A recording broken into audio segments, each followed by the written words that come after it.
जय हिंद दोस्तों। आज मैं आप लोग को बताने वाला हूं कि ट्रेनिंग के टाइम में आप किस तरीके से आप अपने स्किल्स को यूज़ करके ट्रेनिंग करने के बाद आप अपना स्किल को और अच्छा बढ़ा सकते हैं और कुछ उस बल में आप अपना योगदान दे सकते हैं। तो उसमें बहुत सारे चीज़ें हैं जो आपके स्किल्स आपके पास अगर है तो आपको बहुत फौज में इज़्ज़त मिलेगी। जैसे जिसको कंप्यूटर जिसको बहुत अच्छे से आता हो, जिसको हिंदी टाइपिंग आती हो, या फिर जिसकी राइटिंग बहुत अच्छी हो, या कोई पेंटिंग आती हो, या किसी को इलेक्ट्रिसिटी का काम, इलेक्ट्रिशियन जिसको बोलते हैं, या प्लम्बिंग का काम, मतलब जो भी चीज़ें होती हैं। एक एक बात ध्यान रखिएगा कि फ़ौज में बाहर से कुछ हायर नहीं किया जाता है। कोई इलेक्ट्रिशियन, प्लम्बर, ये सारे यहीं के लोग होते हैं। किन्हीं न किन्हीं को आता है ये चीज़, और वो लोग फिर वो काम करते हैं यहाँ पे। वो लोग का काम होता है जैसे कि शाम में आधे घंटे के लिए वर्किंग होता है, एरिया का वर्किंग होगा, झाड़ू लगाने पड़ेंगे, वो सारे कचरे वगैरह को साफ़ करने पड़ेंगे डेली बेसिस पे। तो आपको उस टाइम पे जो जिसके स्किल्स हैं वो स्किल्स के लिए जो इलेक्ट्रिशियन है वो क्या करेगा उस टाइम में, तो प्लम्बिंग वगैरह का जो नल टूटे फूटे अगर कहीं पे हैं, कहीं पानी बह रही है, थोड़ी छोटी मोटी टूट फूट को चेक करेगा और बना देगा। बड़ी टूट फूट के लिए तो बाहर से आते हैं, बट छोटी के लिए वो यहीं से आ जाते हैं। ये सब हो गए।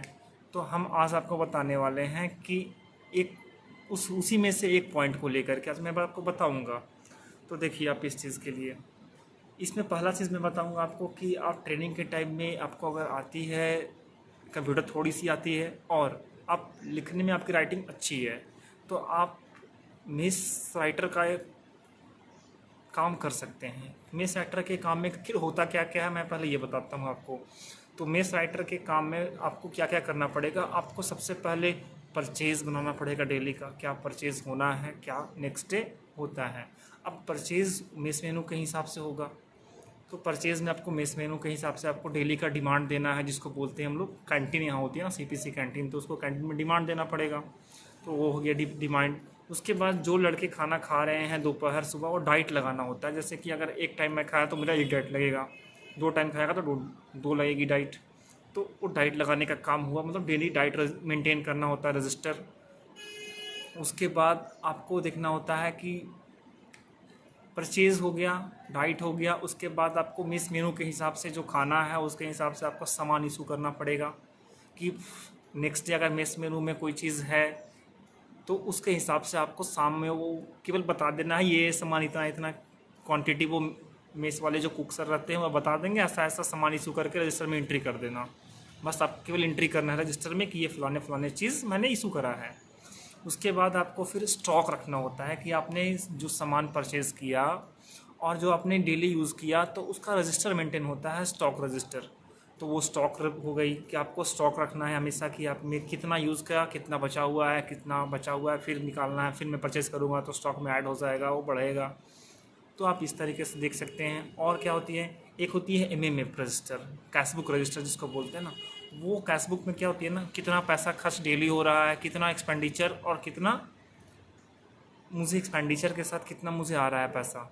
तो मेन हम लोग निकालते देखते हैं यहाँ पे एक्सपेंडिचर कितना डेली का है। तो एक्सपेंडिचर को सम करके हम लोग मेस कटिंग, मतलब एक मंथ में कितना पैसा एक आदमी को लगेगा पर हेड, पर पर्सनल। ठीक है, तो उस तरीके से आप देख सकते हैं। तो इसमें मेन मुख्यतः बस थोड़ा सा आधे घंटे का ये काम होता है।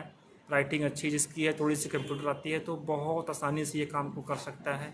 और सबसे बड़ा इसमें आपको बेनिफिट है कि आप जब भी वर्किंग होगी तो आप वर्किंग में नहीं जाएंगे, आप फॉल इन होंगी शाम में रोल कॉल वगैरह, तो आप वहाँ पे अटेंड नहीं करेंगे, क्योंकि आप उस समय क्या करेंगे, ऑफिस में काम करेंगे इस चीज़ को।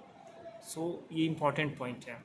ये मैं आपको बता रहा हूँ क्योंकि आप इस चीज़ से, बहुत सारे मेरे दोस्त जो हैं वो इस चीज़ से वाकिफ़ नहीं जा होते हैं, और उनको लगता है कि ये काम वो काम कैसे होगा। ये बस मैं आपको ये चीज़ बताना चाहता हूँ कि अगर ये काम आप जानते हैं थोड़ा सा, तो आपसे पूछा जाएगा जब आप ट्रेनिंग करने आओगे, तो आपसे खड़ा करके पूछा जाएगा कि इसी में किसका राइटिंग अच्छा है, किसको लिखना अच्छा आता है, इंग्लिश, हिंदी, किसको कंप्यूटर आता है। तो आप हाथ खड़ा करेंगे तो आपको वो बताएंगे, वो पहले आपको काम सिखाएंगे कि कैसे करना है, क्योंकि वो एक्सपर्ट होते हैं, वही करते आ रहे हैं वो।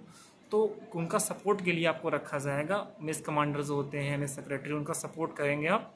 क्योंकि बहुत आप सीखेंगे भी धीरे धीरे इसी तरीके से। तो स्टार्टिंग में आपको वो बताएंगे इसको ऐसे करना है, ये ऐसे करोगे तो इस तरीके से होता है।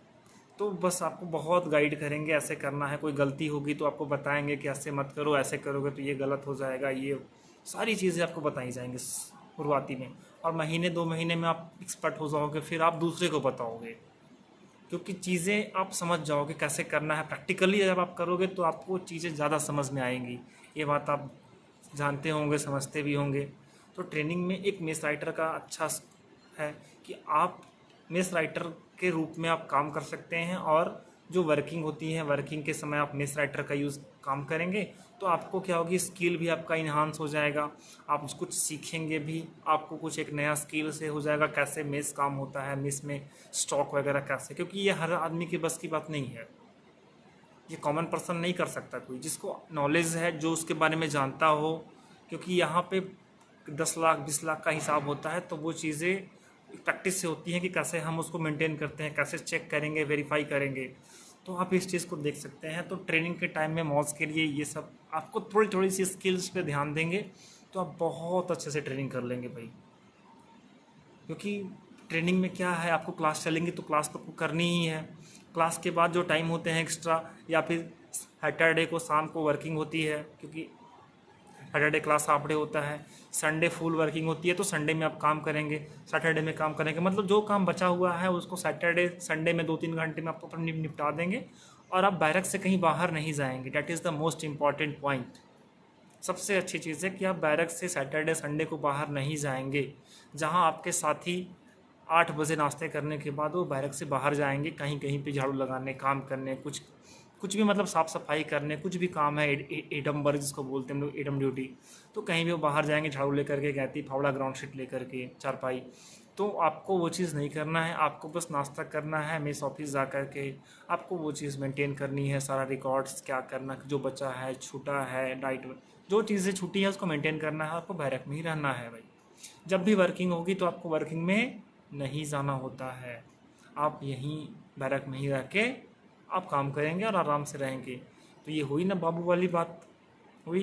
तो अपने स्किल्स पे काम कीजिए आप लोग, और बहुत अच्छे से ट्रेनिंग को कीजिए। ट्रेनिंग आपकी आने वाली है, 10-15 दिनों में आप रिपोर्ट करेंगे आरटीसीज़ में, एसटीसीज़ में, ट्रेनिंग सेंटर, बहुत सारे ट्रेनिंग सेंटर में, और सारी फोर्सों में यही चीज़ होती है, BSF, CRPF, CRPA, CISF, ITBP, SSF, सारी जगह यही चीज़ें होती हैं। इवन स्टेट पुलिस में भी ऐसे ही होती हैं हर चीज़ें। तो स्किल्स है तो फिर आपकी इज्जत है। आप नहीं जानते हैं तो आपको गैती दे देंगे और बोलेंगे जाइए बाहर। बट आपको कुछ भी आता है तो आपको फिर पूछा जाएगा हर जगह पे। काम आता है तो काम का हर जगह पूछ होता है भाई। आज के ज़माने में जिसको काम आता है उसी का वैल्यू होता है, जिसको नहीं आता है उसको नहीं होता। इसीलिए आप सीख के आएंगे 10%, बट यहाँ पर 100% सीख जाएंगे। बस इतना ध्यान रखिए। कंप्यूटर में आपको थोड़ी सी आती है, आप पूरा सीख जाएंगे यहाँ पे। तो मुझे आशा करता हूँ, मुझे उम्मीद है आप लोगों से कि आप इस चीज़ को अपने माइंड में रख के थोड़ा सा अभी से ही स्किल पे काम कीजिए, घर में थोड़ा थोड़ा सीख लीजिए, ताकि ट्रेनिंग में आप उसको एकदम अच्छे से सीख करके और बाबू वाला काम कीजिए। धूप से बचिए, धूप से बचिए नहीं, आप ट्रेनिंग के टाइम थोड़ा सा रेस्ट आपको मिल जाएगा। और अब एक सबसे प्लस पॉइंट है कि आप कुछ चीज़ सीख जाएंगे, जो आप जब ड्यूटी करने जाएंगे तो आपको बहुत आगे फ्यूचर में काम देगा फिर वो चीज़। क्योंकि नॉलेज होने से आपको कभी नॉलेज ख़त्म नहीं होगा। आप प्रमोशन से ईसाई बन जाएंगे तो आपको किसी से पूछने में ख़राब लगेगा। वहाँ पे आपको पता होगा कैसे ऐसी चीज़ होती है, तो आप फटाफट आपको फिर लोग खोजेंगे कि वो फलाने सर कहाँ हैं, उनसे थोड़ा काम था। सो अपना इज़्ज़त अपने हाथ में होता है, मेहनत कीजिए और बनाइए। बस मैं आपको कुछ चीज़ें बता देता हूँ कैसे कैसे चीज़ें होती हैं और क्या क्या चीज़ करनी होती है। ओके, अच्छे से कीजिए। लास्ट में मैं सबको बोलूँगा जय हिंद भाई, जय हिंद।